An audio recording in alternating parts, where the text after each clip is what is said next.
আজকে আমরা কথা বলবো যে ছানি রোগের কি কি চিকিৎসা রয়েছে। ছানি সাধারণত বেশি বয়সের একটি রোগ, তবে যে কোনো বয়সেই ছানি পড়তে পারে।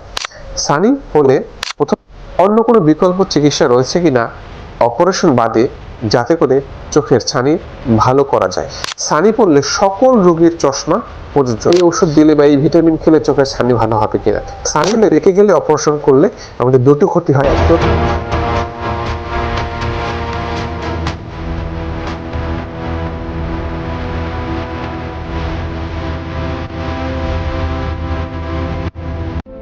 আসসালামু আলাইকুম, আমি ডক্টর মোহাম্মদ মাকসুদে মাওলা, চক্ষু বিশেষজ্ঞ, ফ্যাকো রেটিনা সার্জন।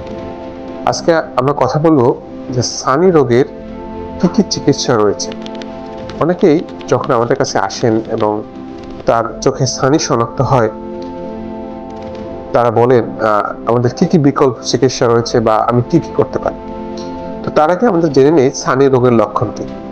ছানি সাধারণত বেশি বয়সের একটি রোগ, তবে যে কোনো বয়সেই ছানি পড়তে পারে। ছানি হলে প্রথম যে সমস্যাগুলো হয় সেটা হচ্ছে কাছে বা মেঘাচ্ছন্ন দৃষ্টি হয়ে যায়, অথবা রোদে চোখ ঝাপসা হয়ে আসে। মেঘাচ্ছন্ন দৃষ্টি হয়ে যায় অর্থাৎ আগে আমি যেভাবে পরিষ্কার দেখতাম সেই দৃষ্টিটা মেঘাচ্ছন্ন হয়ে যায়। এসব লক্ষণ দেখলে আপনাকে দ্রুততর সময়ের মধ্যে একজন চক্ষু বিশেষজ্ঞ দেখিয়ে চোখের পরীক্ষা করে নিতে হবে, এবং চোখের ছানি বা অন্য কোনো সমস্যা আছে কিনা আপনাকে পরীক্ষা করে নিতে হবে। নাম্বার 2, একবার ছানি যদি ডক্টর চিহ্নিত করেন যে আপনার চোখে ছানি রয়েছে, তখন আপনার করণীয় কি?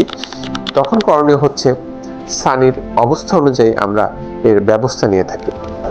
প্রাথমিক পর্যায়ে অনেক ক্ষেত্রে আমরা ছানিটাকে আমরা বলতে পারি যে আমরা অবজারভেশন করব, আগামী 3 মাস পরে দেখব ছানিটা কেমন হয়েছে, ছানিটা আরো বৃদ্ধি পাচ্ছে কিনা। সেক্ষেত্রে যদি ছানি সহ কারো দৃষ্টি স্বাভাবিকের কাছাকাছি থাকে, আমরা সেক্ষেত্রে কিছুদিন অপেক্ষা করতে পারি। নাম্বার 2, অন্য কোনো বিকল্প চিকিৎসা রয়েছে কিনা অপারেশন বাদে, যাতে করে চোখের ছানি ভালো করা যায়। এর উত্তর হচ্ছে চোখের একমাত্র নিরাপদ এবং নির্ভরযোগ্য চিকিৎসা হচ্ছে অপারেশনের মাধ্যমে লেন্স প্রতিস্থাপন। আধুনিক যুগে ফ্যাকো অপারেশনের মাধ্যমে সম্পূর্ণ কাটা ছেঁড়া সেলাইবিহীন ভাবে আমরা ফ্যাকো অপারেশন করে প্রাকৃতিক প্রদত্ত লেন্সটি সরিয়ে আমরা একটি লেন্স বসিয়ে দিই, যেটা চোখের সাথে সম্পূর্ণ মানানসই, এবং একটি লেন্স আজীবনের জন্য চোখে টেকসই হয়ে যায় এবং তিনি আজীবন ভালো থাকতে পারেন।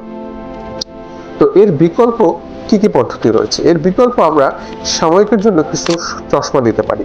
মনে রাখতে হবে, ছানি পড়লে সকল রোগীর চশমা প্রযোজ্য নয়। ছানির কয়েকটি প্রকারভেদ রয়েছে, তার কিছু প্রকার ছানিতে চশমা দিলে খানিকটা উপকার হয়, খানিকটা দৃষ্টি ভালো হয়, তবে এটি কোনোভাবেই একটি পার্মানেন্ট সমাধান নয়। চোখের ছানির পার্মানেন্ট সমাধান হচ্ছে অপারেশন। তবে যেটি আবারও বলছি, প্রাথমিক পর্যায়ে এবং কিছু কিছু ছানির ক্ষেত্রে আমরা চশমা দিয়ে চেষ্টা করতে পারি। অনেকেই নেট থেকে নানা রকমের বিজ্ঞাপন দেখে আমাদেরকে বলেন যে এই ওষুধ দিলে বা এই ভিটামিন খেলে চোখের ছানি ভালো হবে কিনা। আসলে কোনো ওষুধ বা কোনো ভিটামিনে চোখের ছানি ভালো হয় না। মনে রাখতে হবে, একটি চুল মানুষের যখন পেকে যায়, সেটি শুধু কলম দিয়ে কালো করা যায়, সেটি কিন্তু প্রাকৃতিকভাবে আর কখনো কালো হয় না। তার মানে ছানি হচ্ছে একটি বয়সজনিত পরিবর্তন। চোখের ছানিটি সাদা হয়ে যায়, সেটি একবার সাদা হয়ে গেলে, একবার পরিপক্ক হয়ে গেলে, একবার ময়লা জমে গেলে সেটি কিন্তু স্বাভাবিকভাবে কখনোই ভালো হয় না। সেক্ষেত্রে অপারেশনের মাধ্যমে সেই ময়লাটি, সেই লেন্সটি অপসারণ করে সেখানে লেন্স প্রতিস্থাপনের মাধ্যমে এর একমাত্র বিজ্ঞান নির্ভর চিকিৎসা সম্ভব। তার মানে তেমন কোনো নির্ভরযোগ্য ওষুধ নেই বা ভিটামিন নেই যা খেলে ছানি ভালো হয়ে যায়। তবে কিছু ওষুধ রয়েছে, কিছু ভিটামিন রয়েছে, কিছু ড্রপ রয়েছে যা ব্যবহার করলে ছানি পড়া এই যে গতি, এটা কমতে পারে বলে বিজ্ঞানীরা বলে থাকেন। তবে সেটি আসলে খুব একটা কার্যকরী বলে আমরা প্র্যাকটিক্যালি দেখি না বলে কাউকে আমরা ওষুধের মাধ্যমে বা ভিটামিনের মাধ্যমে ছানি অপসারণ বা ছানির চিকিৎসা করতে উদ্বুদ্ধ করি না। তাহলে আজকের ভিডিওর মূল বার্তা হচ্ছে, আপনি যদি চোখে কম দেখেন, আলোতে গেলে আপনার সমস্যা হয়, কাছে বা দূরে জিনিস দেখতে ঝাপসা লাগে, মেঘাচ্ছন্ন লাগে, তাহলে আপনি একজন চক্ষু বিশেষজ্ঞের পরামর্শ নেবেন। এবং আপনার যদি ছানি নিশ্চিত হয়, সেক্ষেত্রে আপনি ছানি অপারেশনের যদি অবস্থা তৈরি হয়, সেক্ষেত্রে অপারেশন করতে হবে। এক্ষেত্রে একটি ভুল ধারণা রয়েছে যে আমার ছানি পাকলে পেকে গেলে আমি অপারেশন করবো। নো, ছানি পেকে গেলে অপারেশন করলে আমাদের দুটো ক্ষতি হয়। একটি হচ্ছে অনেক সময় ছানি পেকে গেলে যে স্থানে আমরা লেন্সটি বসাবো সেই জায়গাটি নষ্ট হয়ে যায়, যার ফলে ছানি সঠিকভাবে লেন্স বসানো যায় না। নাম্বার 2, এবং যত ছানি পেকে যায় তত অপারেশনটি জটিল হয়ে যায়। তো সেক্ষেত্রে কাঙ্ক্ষিত ফলাফল নাও আসতে পারে। তাই সময়ে চিকিৎসকের পরামর্শ অনুযায়ী চোখের আধুনিক ফ্যাকো অপারেশনের মাধ্যমে আপনার চোখের চিকিৎসা করতে হবে। আসসালামু আলাইকুম।